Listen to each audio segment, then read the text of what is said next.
Have you ever wondered why we don't have better legislation to combat climate change? I have. Without proper legislation, major corporations will continue to abuse the environment because it maximizes their profits.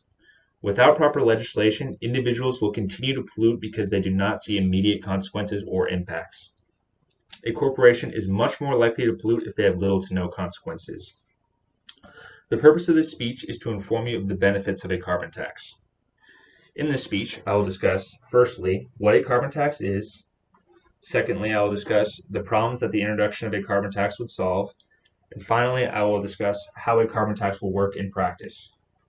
So this brings me to my first point. What is a carbon tax? A carbon tax is, quote, a fee imposed on the burning of carbon-based fuels, coal, oil, or gas. A carbon tax is the core policy for reducing and eventually eliminating the use of fossil fuels whose combustion is destabilizing and destroying our climate, and this is according to carbontax.org. So in basic terms, a carbon tax charges individuals based on the amount of carbon-based fuel that they burn. According to the World Wildlife Foundation, when fossil fuels cost more, people use less of them and seek cheaper renewable alternatives. Taxing them could be the fastest way to spur the movement toward a truly green economy in the United States. In my opinion, the only way this tax is feasible is to have it applied to major corporations rather than individuals like you and me.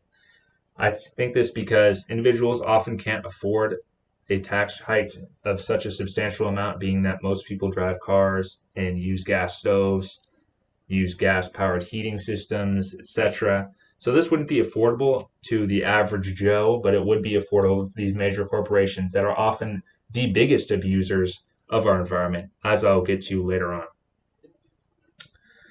The goal of a carbon tax is to set the tax so high that the tax makes more sense for major corporations to switch to renewable energy sources rather than using the carbon-based fuels that they're currently using.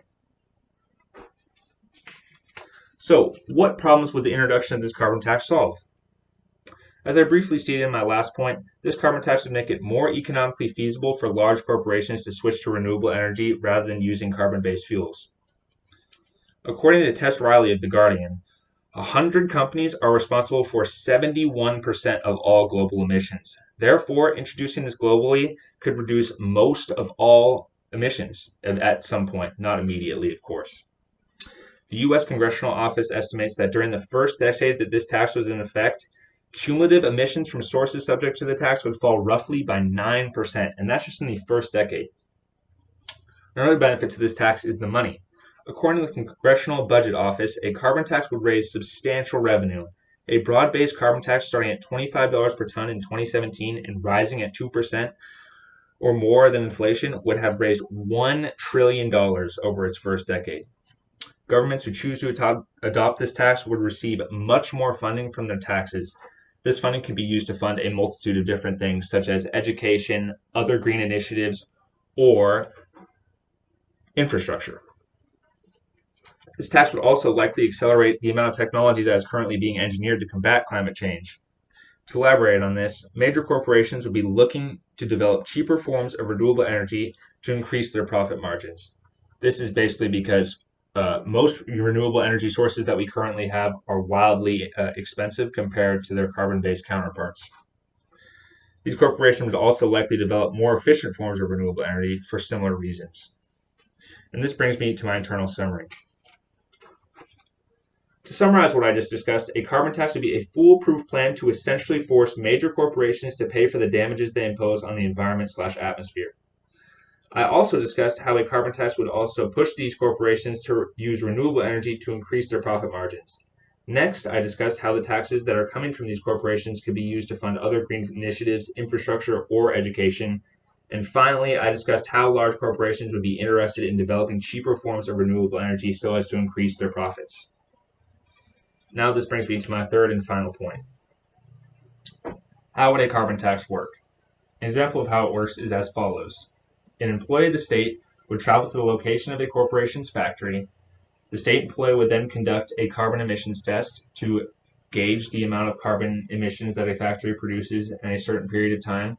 Then, using the data that comes from that test, they would then come up with a number that corporation would have to pay in order to pay off their damages to the environment. So, to conclude what I just discussed, I discussed specifically what a carbon tax is, the problems a carbon tax would solve, and finally, I gave a brief example for how a carbon tax would work in practice. So here's what you can do to make carbon tax a reality. First, you want to vote for politicians who are willing to act on climate issues. Currently, we do not have many in our government, so this would be something that's easy for you to do and takes little effort. Another less efficient use of your time would be to attend environmental rallies or protests that support the adoption of a carbon tax. And finally, you could sign petitions that are looking to adopt a carbon tax, although these often do not work. Closing statement. Until major politicians act on climate change, we will likely see an increasingly rapid decline of our environment. Without the implementation of a carbon tax, we will soon reap the environmental consequences. Thank you.